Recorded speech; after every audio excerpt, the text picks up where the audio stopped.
Now we're going to talk about getting your color right in the studio, another essential technique that you've got to know.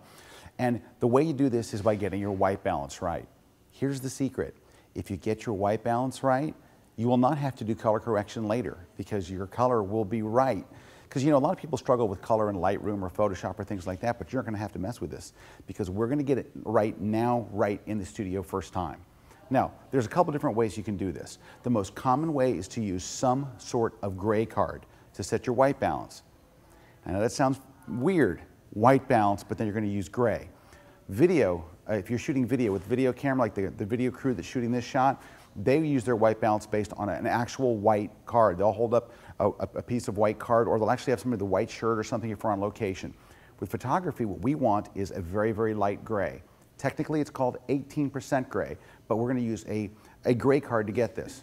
So how do you make this happen? All you have to do is have your subject actually hold a piece of 18% gray. Where do you get a piece of 18% gray? There's a couple of my books where actually, this is such an important technique, I actually included them in the book. So if you have my Lightroom 3 book for digital photographers or my Photoshop CS4 or CS5 book for digital photographers, look in the very back. There's actually a gray card there you just tear out. If not, you can buy them. Go to your local camera store, go to B&H, Adorama, and look for a gray card. There's also a company that makes them called Wibal, W-H-I-B-A-L, and they're little cards about this big that you have your subject hold. They're so small you can either take them with you in your pocket or you can buy big ones. There's also a company that makes a thing called Expo Disc. What Expo Disc does, they make little circular discs that you put over the end of your lens. You actually aim at the light and create a custom white balance. And if you buy an Expo Disc, and they work phenomenally well, if you buy one of those, they have little videos on their website to show you how to use them. What we're going to use here today is one of those tear-out cards from my books because I know a lot of you already have them, so it'll make it easy. So here's one from my new Lightroom book, and it is just literally a card with gray. Now, because you're going to need to focus your camera on it, I actually put some text here. It says Develop Module White Balance Gray Card because this one's from my Lightroom book. That way, you'll have something for your camera to focus on. If it's just a sea of gray like this, sometimes it's kind of hard for your camera to actually find a focus point. It'll go zzz, in and out because it doesn't see an edge, which is what your camera usually focuses. That's why I put this in here. We're going to bring Nellie back on the set. I'm going to have her hold this. So Nellie, if you could come back in. All right, and all you ask them to do is for the very first shot, once you get the lighting kind of set the way you want it, we have a very simple lighting setup here. Again, just one light. This is the 39-inch square one we used earlier. It's in nice and close. Nothing fancy about this lighting setup. But Nellie, if you'll just hold this, and she has to hold it to where it's really clearly in the frame. So if you hold it up a little higher for me, all right, and then zoom in, you know, fairly reasonably tight, so you can see, you know, her and the white balance card. So something like this. There we go. And let's see how it comes up. Okay, so there she is. You can see on the screen there she's holding the white balance card. Now, all you have to do to fix the white balance, let me go, poor Nellie, she will stand there as long as I don't tell her to give me the card back, thanks.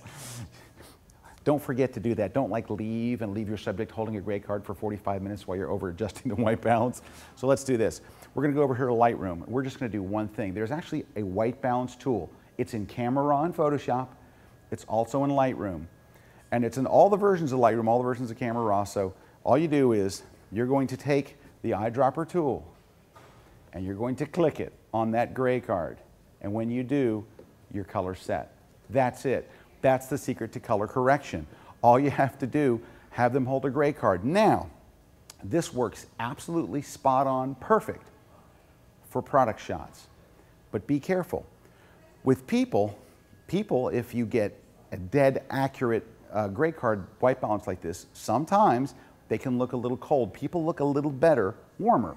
That's why you'll actually find camera stores selling things like gray cards and then a thing called a warm card.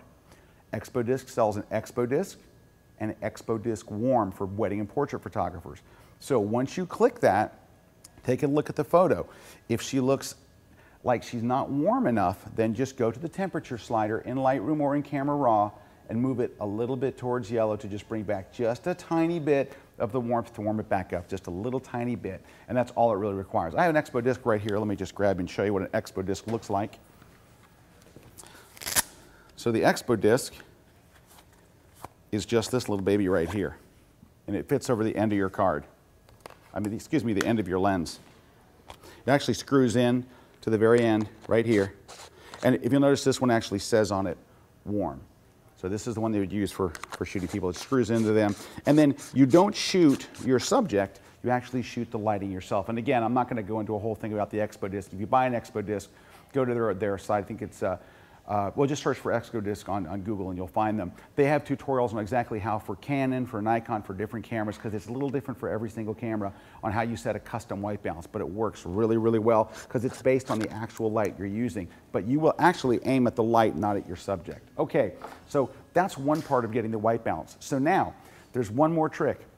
Inside of Lightroom 3, and this works great in Lightroom 3, once you've set that white balance, there's a little trick you can pull, but first I want to talk to you about tethered shooting. Let me go ahead and give Nellie a break. Nellie, you can take a break while I'm going through this next part. So I want to talk to you about tethered shooting. We haven't really talked about this at all today, but it is shooting directly from your camera straight into the computer.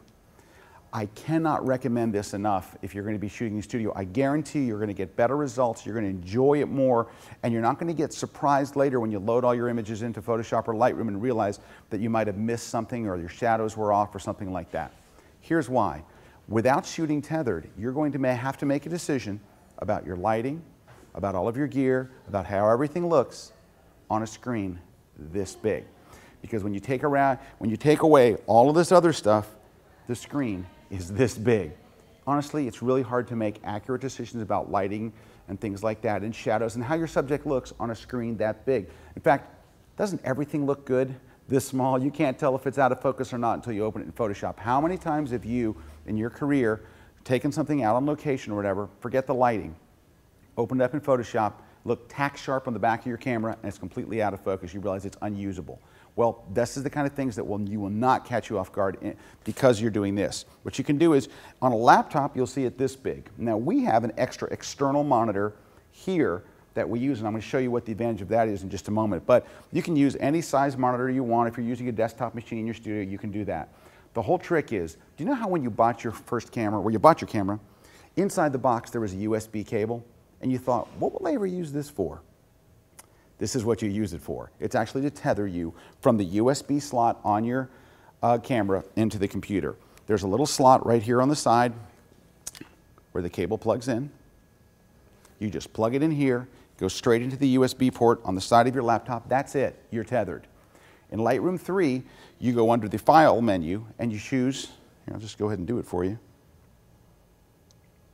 You go under the File menu and choose Tethered Capture, and you'll choose Start Tethered Capture. This little heads-up display shows up. You'll see the name of your camera, all the f-stops. You can actually even fire. If you press this button here, it'll even take a shot. It'll actually fire the shutter for you. I don't really ever fire from this position. I always want to fire from the camera because I'm composing the shot. But, so that's one advantage. The advantage is you get to see it. The also advantage is you get to tweak it. But for white balance, this is where it really takes it up a notch. When you shoot tethered, I go to the first shot, and I click on that gray card. But I only have one photo that's fixed now. How am I going to fix all the rest of the photos? In Lightroom 3, you can go up to this menu that says Develop Settings. And if you click and hold on it, you're going to choose the word Same as Previous. That means when the next photo comes in, do to it whatever you did to the last photo, which was fix the white balance. Every photo comes in with perfect white balance. So that's an advantage of Lightroom 3. If you don't use Lightroom 3, if you're using Lightroom 2, once your shoot is done, you can select all the photos and then copy and paste the white balance from this one and then paste it on all the rest. And it'll paste them on every one you have open. Okay, if you're doing camera raw, same thing. Open up one image, set the white balance, open up all the rest of the images, copy and paste the white balance from one to all the rest. So that'll work. Lightroom does it the easiest, it's the fastest because you see it as it comes in with a corrected white balance. If you get past this part, get your white balance right, and you get the tethering set up, you will really take quick advancement in your studio techniques just because you'll be able to really, really see what's going on. Now, why do we have the second monitor? Well, there's a couple of things. Nellie, can I get you back on the set for just one moment? One of the things that we'll normally do or doing a regular shoot is I will actually tilt this monitor so the subject can see themselves. Now you have to decide whether you want to do that or not, but here's one of the things. This is a tremendous confidence builder for the people that you're photographing. So I've been fortunate enough to work with Nellie before. So Nellie and I had already had a working relationship, so she knew that you know, I could take a photo, and I knew that she was going to do a phenomenal job. But when you first meet somebody, they come in the studio, they don't know what's really happening on the other side of the camera, right? They don't really know what you're doing. So if you take a couple of great shots and you show them on the monitor and they say, hey, this is working good, their confidence rises, your confidence rises, and your chance of getting great shots go right through the roof. So making your subject comfortable and let them know that you're making them look their very best, it really makes a tremendous difference psychologically on the success of the entire shoot. So also, this way, she can also look from time to time at the monitor and see, okay, did that last thing I do work? Did it not work? Do I want to adjust something? And also, she'll see things with her hair or clothing when she sees the final shot that I won't be able to see or I won't be paying attention to. What am I looking at? I'm looking at the lighting and the ratios and the shadows and all. She's looking at her hair, her outfit, all these other things, her poses, so she can kind of work with you to help make the shoot a success. So that's another advantage of either having your screen where she can see it or having a second screen where your subject can see it. Those are two things, the white balance, the tethering, and using the two together that are really going to help your success in getting your shots to look the way you want them to. Let's go ahead and grab a couple of regular shots while we have this just go ahead and set up, because we know our white balance is set I have same as previous setup. Let's go ahead and just do a couple of quick shots. Here we go. Very nice. Great. How are we doing over there? Ooh, light looks good. Everything looks good. Pretty simple lighting setup, but everything looks good. Lots of nice light in the eyes. It's all good, and it's very, very simple, but notice how the color, as it comes in, things are looking good right off the bat.